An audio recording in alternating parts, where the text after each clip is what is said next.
start video.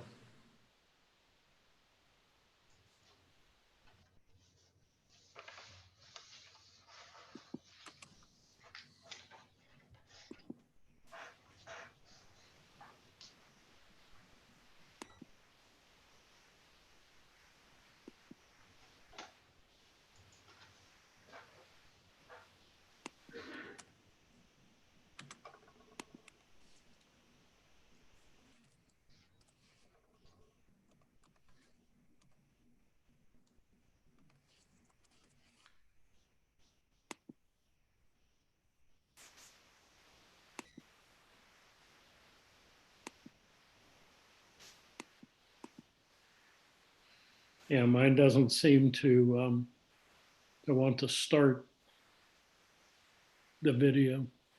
Let me see if I can help here. No. Check the lower left corner of your screen. Yeah, I see Mike and I see start video.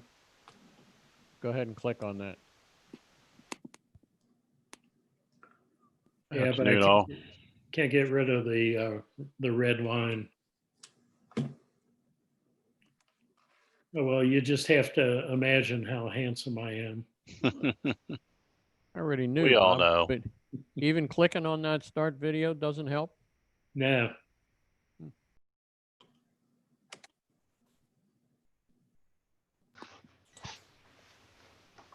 you have a camera? Yes.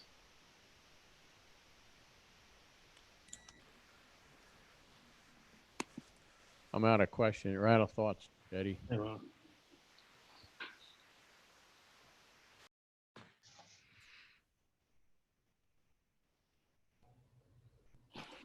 I see Lynn came in. Can you hear us, Lynn? Yep. Good. John Burr's here. Fred, you're there? Yes. Okay. And I think I heard Ryan. No, John Burr. Can you guys see me? Hear me? There I am. Picture of a mountain, John. Yes, sir. Here, I'll change it if you want. Just a little different picture. Oh, there you are. Oh, fancy.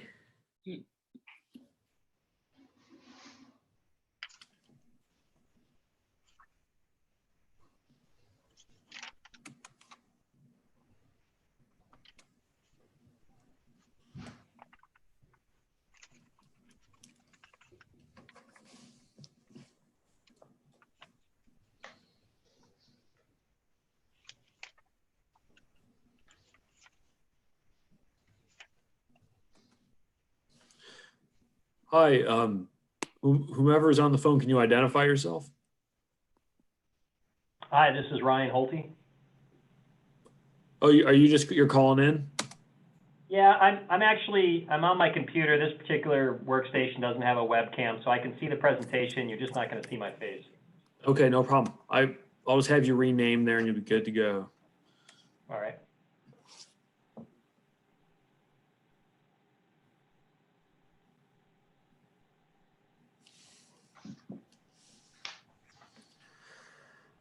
So we're live streaming now, and I will start the recording whenever you guys are ready to start the meeting. Okay, we aren't expecting anybody else. It looks like both applicants are here, Okay, and we also appear to have a quorum.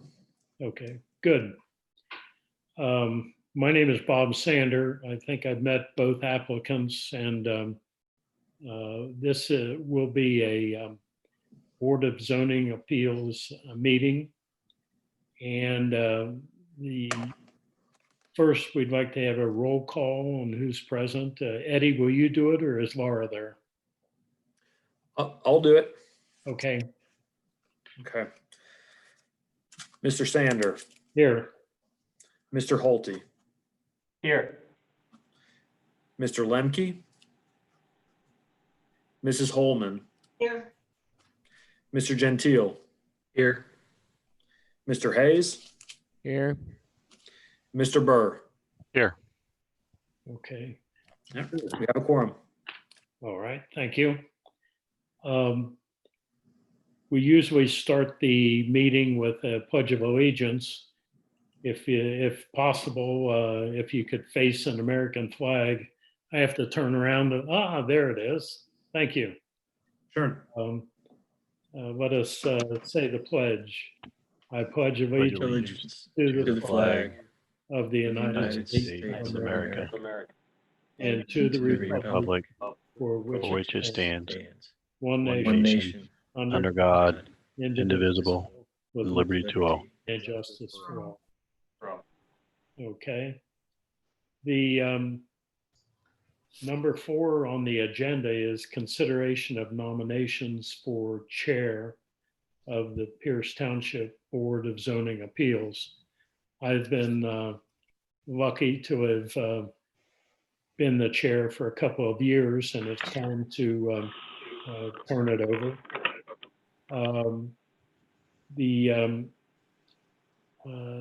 The agenda says that Mr. Gentile has been nominated. Are there any other nominations from the board?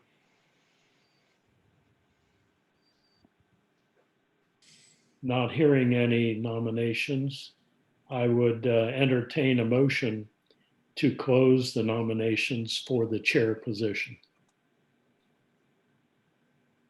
This is John Burr. I'll make the motion to close the for the chair position nominations. Okay, is there a second? This is Ryan Holte. I'll second that. All right, it's been moved and seconded. Could we have a roll call? Sure. Actually, so we have one quick piece of housekeeping before we continue. We have 2 alternates present and 1 full member that is not present. Okay, So we'll have a quorum with 5, and that would leave us with 1 alternate.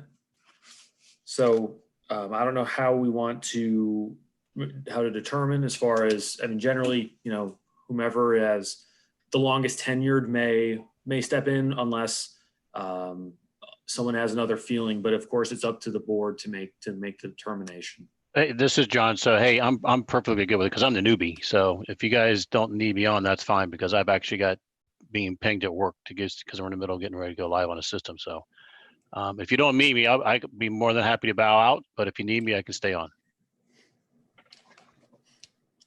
well, let's see. Mr. Holte, you're on the agenda for the vice chair. You knew that, didn't you? I think thanks to you. Yes, I did. Okay. Well, if you have pressing issues, we have a quorum without you. So it's up to you.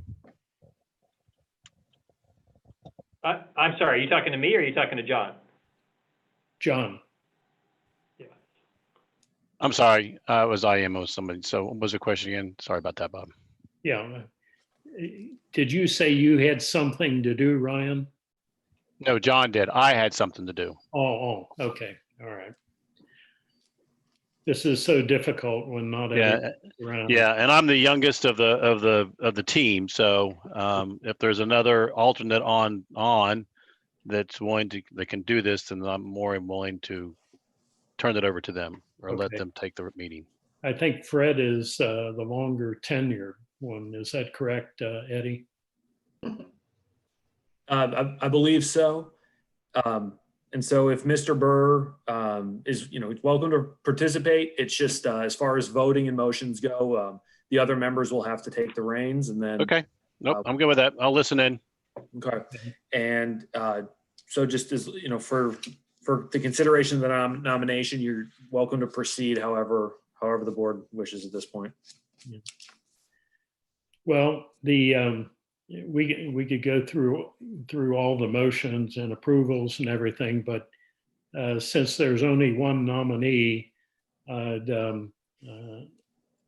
make a motion or entertain a motion that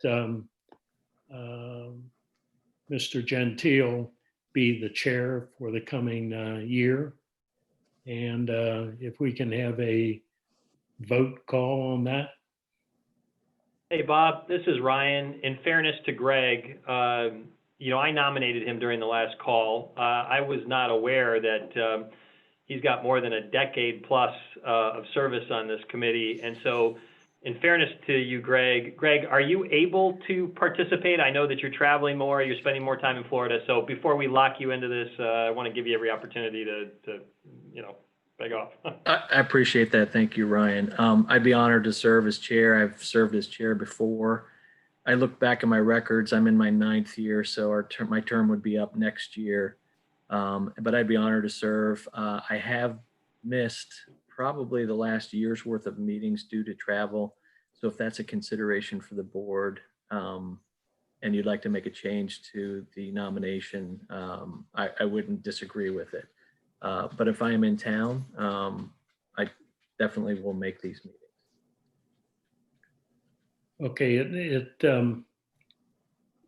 well, we can have a vote on that, but if you're not able to attend, I'm sure Ryan can pick up the slack.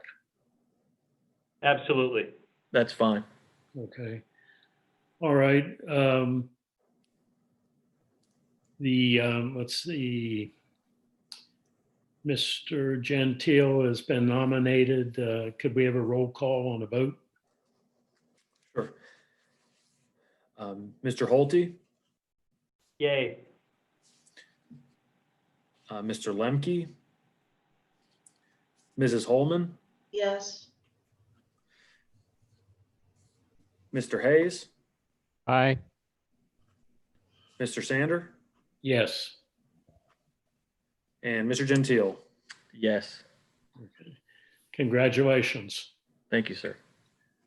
Would you like to carry on with this meeting, or do you want me to finish it out? I'd love for you to finish it out, Okay. Mr. Sander. I was brushing up on my Roberts rules, so I'll do that for the next meeting. All right. Okay, then the next item on the agenda is nominations for the vice chair. And Mr. Holte has been nominated as vice chair. Are there any other nominations? These were the only nominations we received at the last meeting. Okay, then I'll close those nominations, and could we have a vote on Mr. Holte as vice chair for the coming year? Yeah, just, I think if we get a motion and a second to begin. Okay. Mr. Sander, this is Mr. Gentile. I'd like to make a motion that we vote Ryan Holte as vice chair for Pierce Township Board of Zoning Appeals. Good. Do we have a second? Second, Fred Hayes. Okay, it's been moved and seconded. Can we have a vote? Okay. Lemke, Holman, Yes. Gentile, Yes. Yes. Hayes, Yes. Sander, Yes. and Holte. Yes. And thank you, I think. Yeah. Thanks for offering to serve. All right. I think there's only one other piece of housekeeping before we come to the public hearings. And that is the review and approval of the hearing meeting minutes from April 27th, 2020. Has anybody read that? Have you had a chance to go over that?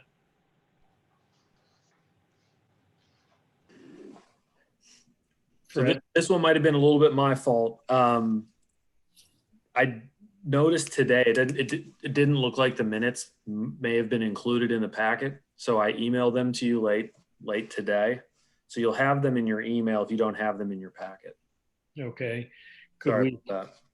Could we hold that off until next meeting then? Yep, I think we can do that, yeah. Mr. Chairman, I'd like to make a motion that we hold off the approval of the minutes from the last meeting till next meeting due to the fact that we haven't reviewed them. All right. Is there a second? This is Ryan Holte. I second that. All right. It's been moved and seconded. Vote, please.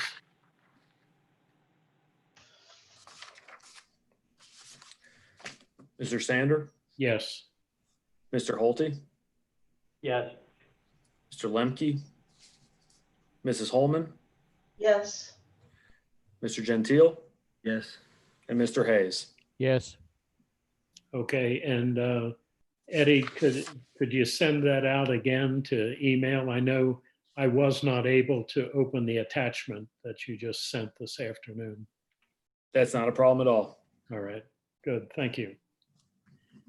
Any other old business to come before the board? Hearing none, let us move forward with the public hearings. And as we have a requirement that anybody that would like to address this board on the during this public hearing to either voice approval or just talk to the board, we ask them to take an oath so that Mr. Watkins and Mr. Pierce, if you would please raise your right hand, and anyone else that wants to speak. I don't know if there are any other neighbors or anybody that is plans to support or object to these changes. If they would also raise their right hands. Do you solemnly swear or affirm under penalty of perjury that you will tell the truth in these proceedings? Yes. Do. Okay. Mr. Pierce, did you hear that? I did, and I said I do, or I affirm, or whatever your terminology is. Good. Thank you very much. Okay, the first case is VC 2020-004, an application for a dimensional variance from Pierce Township zoning regulations 4.06 F12. Solar panels are permitted when attached to the roof of a principal or accessory building to install ground-mounted solar panels submitted by Steve Pierce for property located at 27 Locust Hill Road, Pierce Township, Ohio 45245. And the parcel number is 272-811-D110. So Eddie, do you have a staff report for that? I do. So Mr. Stephen Pierce is requesting an application for one-dimensional variance from Pierce Township zoning resolution 4.06 F12, which requires that solar panels be attached to the roof of the primary building or accessory building. Specifically, the proposal is for approximately 11-foot tall ground-mounted solar panels that are 73 by 11 feet in area at 27 Locust Hill Road. The property in question is approximately 5.34 acres. Its current zoning and use is presently single-family residential. The Pierce Township land use plan designates the property as hillside residential / low-density residential. Now, as you can see on this slide, this is the applicant's proposal, which details the location of the proposed of the proposed solar panel location, which is approximately here.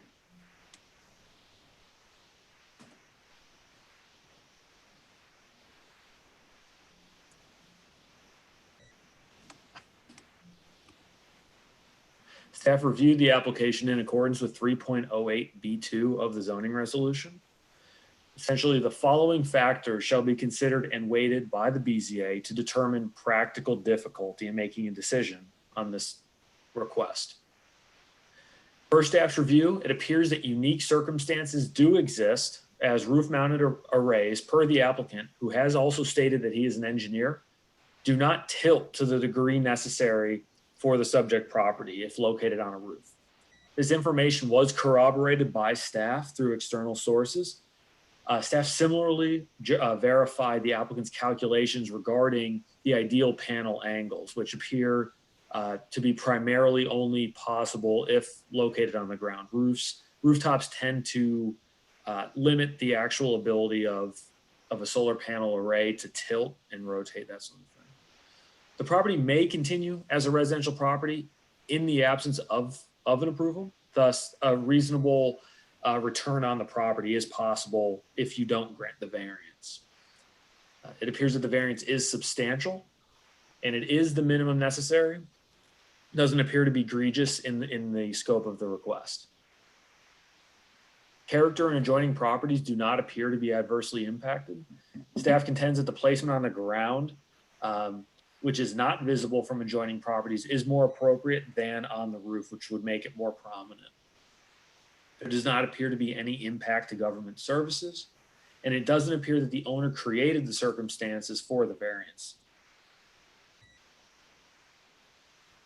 Now, the applicant could conceivably utilize a roof-mounted array, but it appears that this may result in a less efficient solar panel system and effectively result in a little bit more of wasted resources than would be ideal or logical given the circumstances. The applicant's request does appear to meet the spirit and intent of the resolution and the Pierce Township land use plan. The requirement for roof placement appears to limit the size, scope, location, effectiveness of the solar array. And I think it's worth noting that it's generally staff's opinion that the regulation requiring that the solar panels or solar arrays be located on a roof is that it limits the general scope and size, magnitude, and so forth of an installation, essentially preventing commercial or industrial scale solar panel arrays being placed in a residential neighborhood. And I think that was the general intent of the regulation.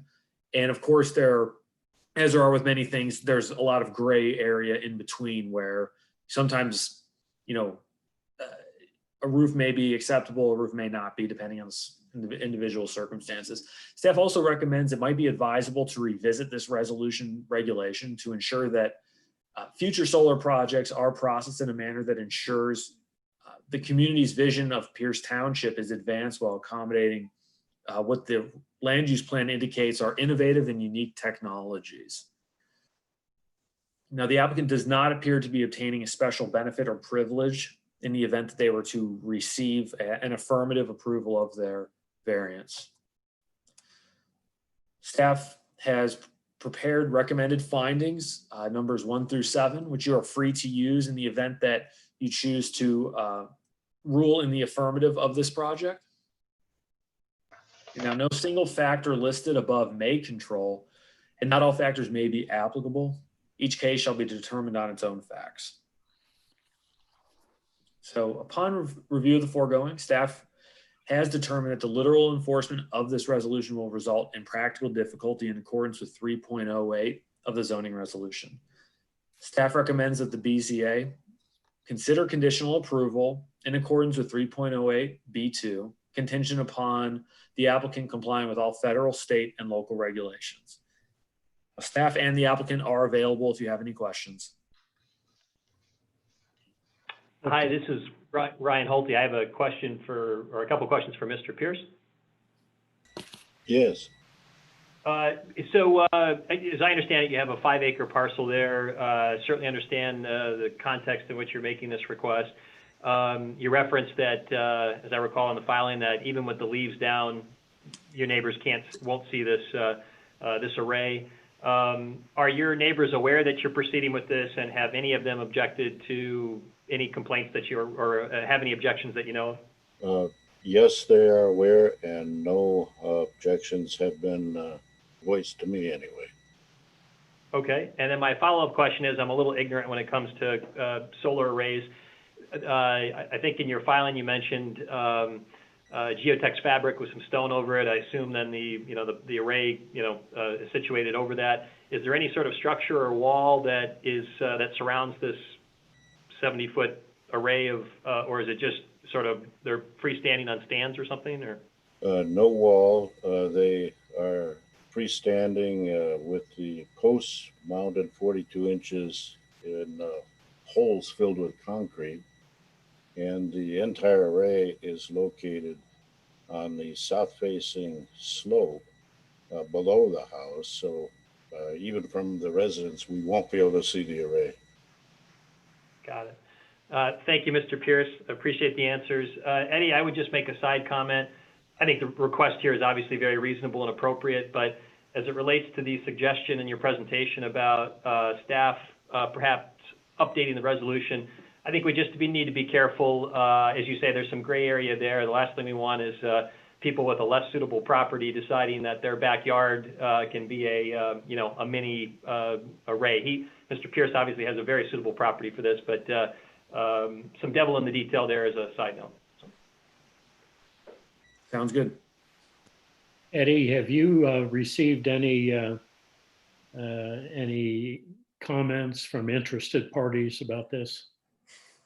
I did receive one email where a neighbor requested a copy of the site plan, and we furnished that. They responded that that was all that they were looking for, and they appreciate it.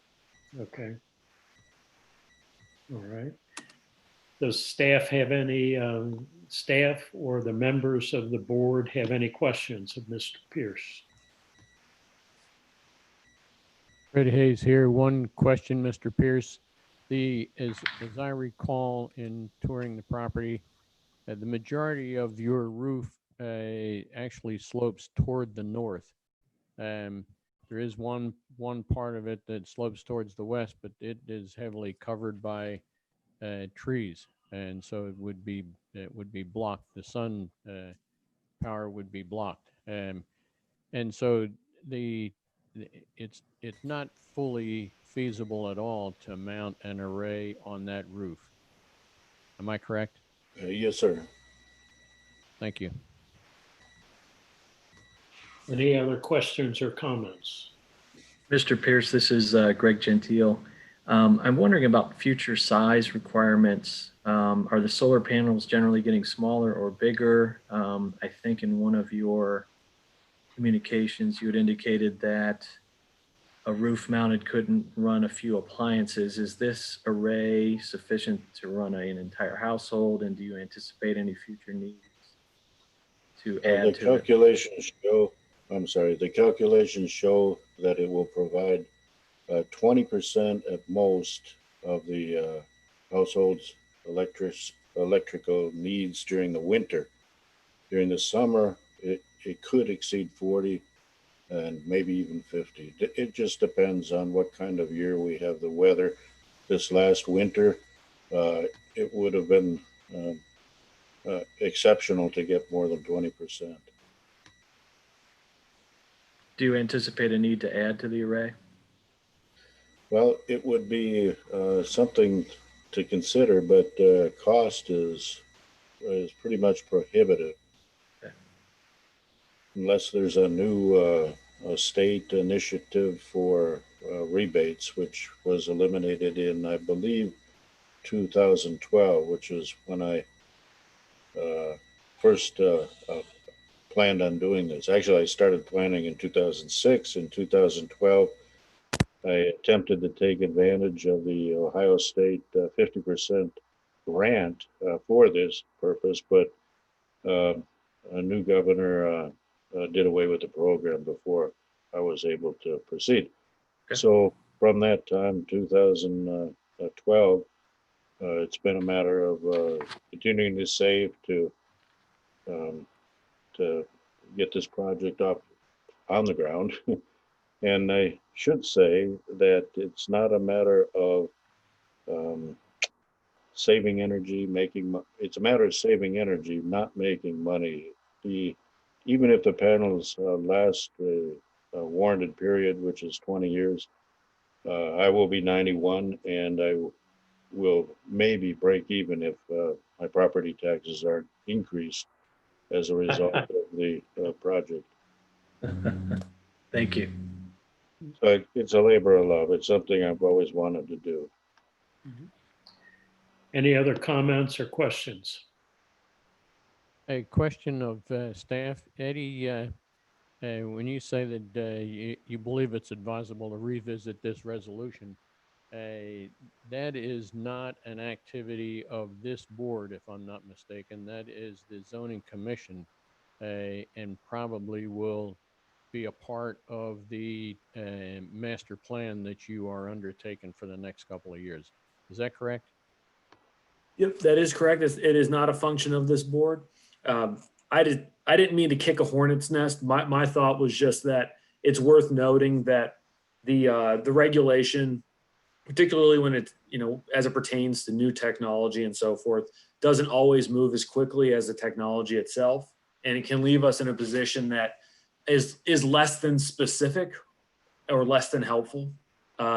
So that's all I intended with it. It's there's not a lot of guidance provided, and I think the more specific you get, sometimes it can be helpful, and of course sometimes it can hurt. So it might be something that we'll put on the list.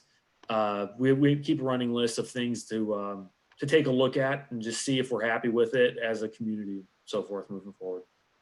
I understand that fully. I just want to remove that as part of the consideration of our review of this request and of our action of it. Okay. Yes, And to my fellow board members, I would propose that we add one consideration for contingency, and that's that the applicant must maintain the heavily vegetative buffer between this project and all close by properties in the future. okay. Brad, this is Ryan. When you say must maintain the heavily vegetated, what does that mean? I mean, meaning they can't cut down trees? Is that what you're? Can't cut down trees, bushes, and everything else that currently block the view. I mean, part of the attractiveness of this proposal is that nobody can see this array right now, and that should make it easy for us to pass this this variance. What I'm proposing is that we should say that vegetative buffer should not be allowed to be removed at any time in the future. Understood. Thanks for clarifying. Yeah, this is Bob. I know when I talked to Mr. Pierce, he told me about a number of trees that were diseased and had to be taken down because they could have fallen on his house. Mr. Pierce, could you elaborate on that? Sure, it was the emerald ash borer, and I'll just say that none of them would have fallen on my house, but they could have readily fallen on Alpine Terrace houses. And so I sent out emails to all of the residents that would be affected, letting them know what my plans were, sent out with that email mapping and showing which trees I would be taking down and how they could reach the individual houses. No one responded, so I went ahead and had that work done, and I'm no longer worried about my neighbors being crushed by one of my trees. These were phenomenal trees. I mean, 200, 300-year-old trees, 110 feet high. It was a sad moment. And if I may say, I'm not in the business of removing trees. I have no desire to do any logging on the property. I like trees. I like everything about going green, as you can possibly imagine what reason I want to do this solar array. My only concern is that if there is an infestation again, that any thing that we put on our okay for this, if it is okayed, would get in the way of maintaining his property or the property or safety of the neighbors. Good point. The Asian longhorn beetle apparently doesn't discriminate like the emerald ash borer did, and will take principally, I'm told, maple trees, but every tree. So far, we haven't seen any sign of that, and I think they stopped it in Bethel Tate. I believe they have stopped the infestation. But who knows what the future holds? Okay. Fred, does that, do you still want the, that put into the motion? And I would propose that if you want to modify it, is that the property owner takes no action to remove that vegetation. I certainly have no problem with that. I should tell you that the covenants of the Locust Hill Road Association state that the planning board has to inspect and approve the cutting down of any trees over 4 inches in diameter. This is Lynn. It sounds like their homeowners association is taking care of that problem. So I don't see a need to put that in this resolution. I think that's right. Okay, we have a, I'll entertain a motion to, for this particular case number 004. Who has a motion? This is Ryan Hulte. I'll make a motion to grant the dimensional variance requested, subject to the staff recommendations and meeting all federal, state, and local requirements. Is there a second to that motion? I'll second. Okay, it's been moved and seconded. Can we have a roll call, please? Yes. Mr. Holte, Yes. Mr. Lemke, Mrs. Holman, Yes. Mr. Gentile, Yes.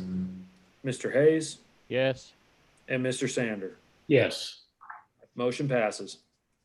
Mr. Pierce, good luck in your solar panel, and I hope it all works out for you. Well, thank you, and I thank the board, and you're all invited to come view the fruition of the project anytime. Excellent. Thank you, Mr. Pierce. Thank you. Thank you. I'll go ahead and sign off if that's okay, if I can figure out how to do that.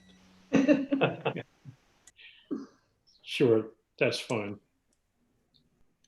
Okay, the second case that we have on the docket for tonight is case number VC 2020-005, an application for one dimensional variance from Pierce Township zoning resolution 4.06-1, detached accessory garages or other buildings are to be located in the rear yard, to install an accessory structure in the front yard, submitted by Zachary Watkins for property located at 3176 Jenny Lind Road, Pierce Township, 45202, parcel number 282804B059. And I believe we have Mr. Zachary Watkins to tell us a little bit about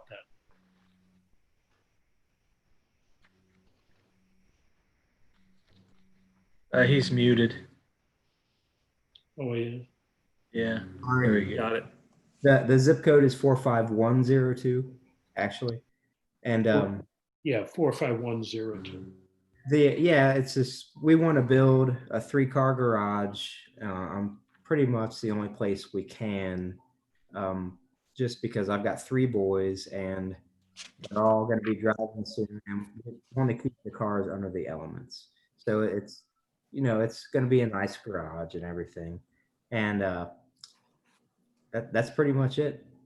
Uh, I wanted to go through all the official things correctly and, get this on paper and, make it right. So we applied for the variance, and a lot of you came out to inspect it, and I appreciate that. It was great to be able to show you what I wanted to do. So thank you for that. Okay. Mr. Watkins, Yeah, sorry. go on. This is Ryan Holte. Are your neighbors aware of your plans, and have any of them objected to what you're planning to do? The neighbors are aware of the plans, and I have received no objections. Thank you. Sure. Eddie, I know we sent out notices of the meeting. Have you gotten any responses, either positive or negative? Got, I'm sorry. I didn't know that was directed not to me. No, I haven't received any responses or inquiries. Okay. All right. Eddie, could you give us your staff report? Sure, no problem.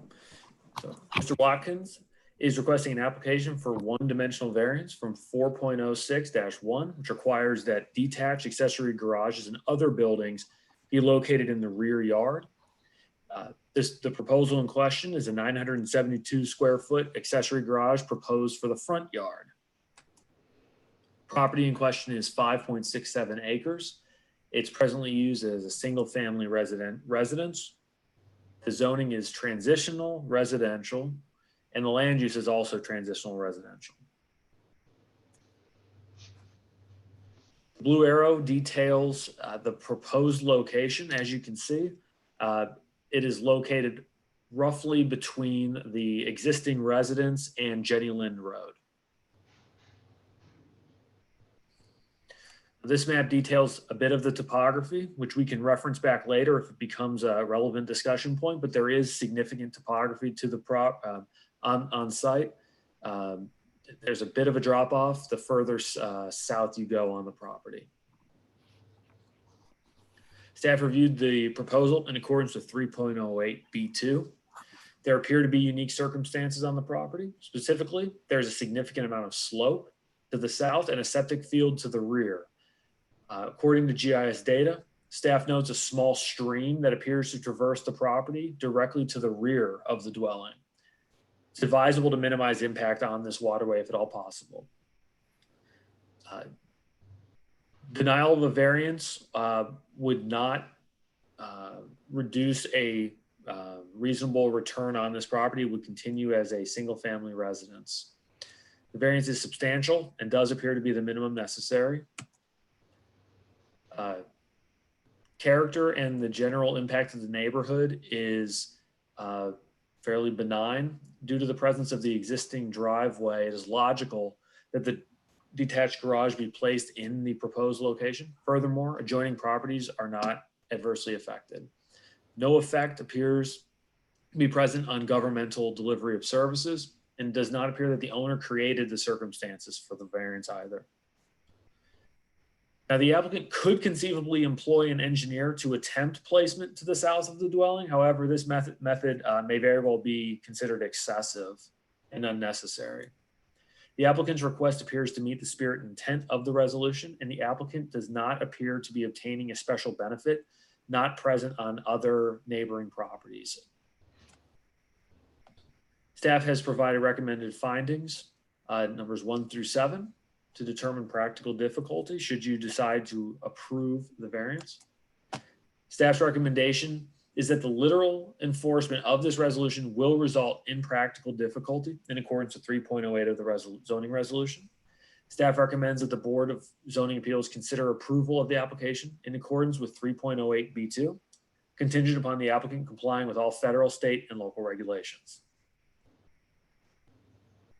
And staff and the applicant are available if you have any further questions.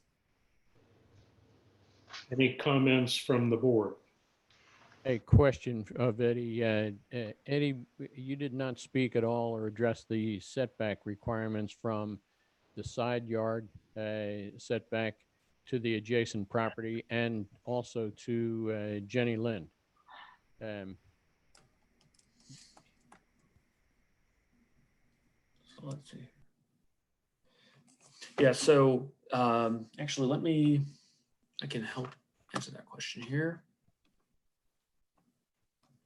Just give me 1 second.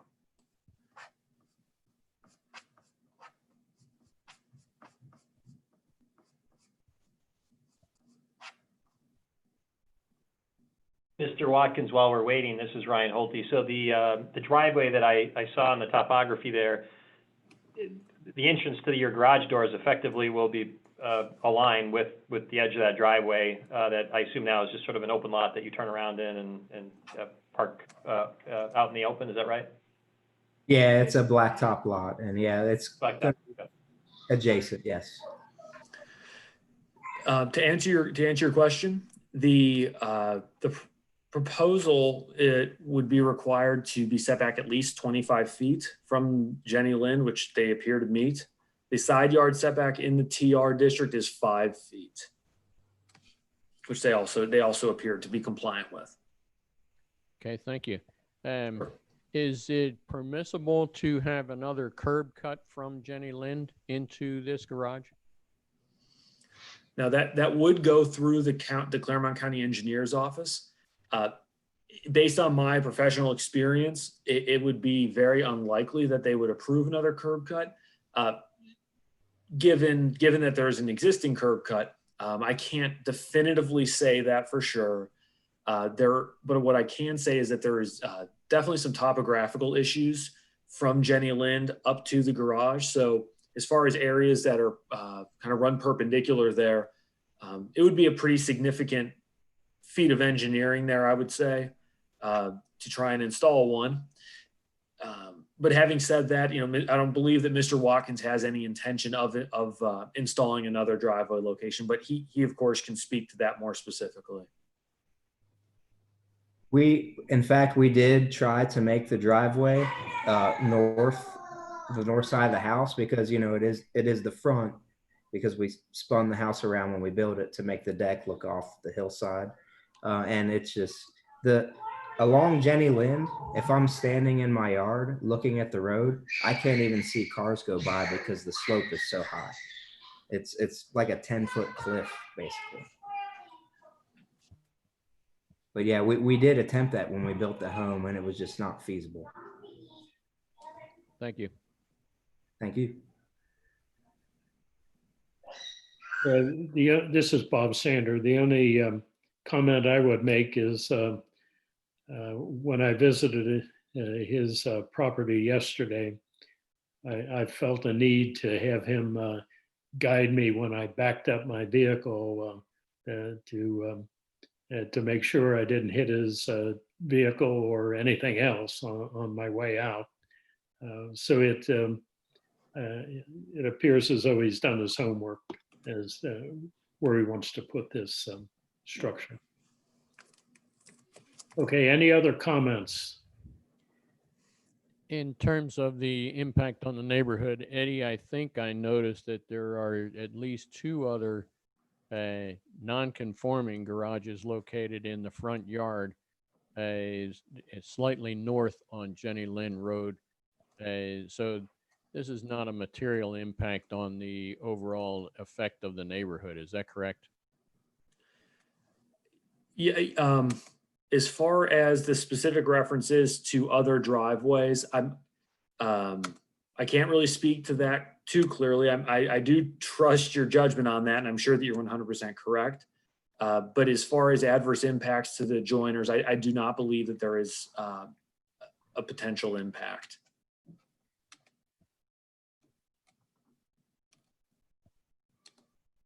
Any other comments or questions? And Mr. Hayes, if you'd like, I can bring up an aerial from the Claremont County GIS if you wanted to point out any specifics or anything. I do have that capability if you want me to pull up an aerial. No, that's okay. Thank you. Okay. Hearing no other comments, I'll entertain a motion regarding this case. Mr. Chairman, this is Greg Gentile. On the case number VC 2020-005, I'd like to make a motion that the board grant a dimensional variance for 3176 Jenny Lynn Pierce Township, according to the staff recommendations, with the contingent upon the applicant following all federal, state, and local regulations, as well as setbacks according to the zoning plan. Second. All right, Mr. Hayes seconded. A roll call, please. Mr. Sander, Yes. Mr. Holte, Yes. Mrs. Holman, Yes. Mr. Gentile, Yes. and Mr. Hayes. Yes. Okay, and the motion passes. Congratulations, Mr. Watkins. Thank you all. I appreciate it. Okay, you're welcome. Good luck. Eddie, anything else on the agenda? I do. I'm feeling really nitpicky today, and so I just wanted to hit one last thing.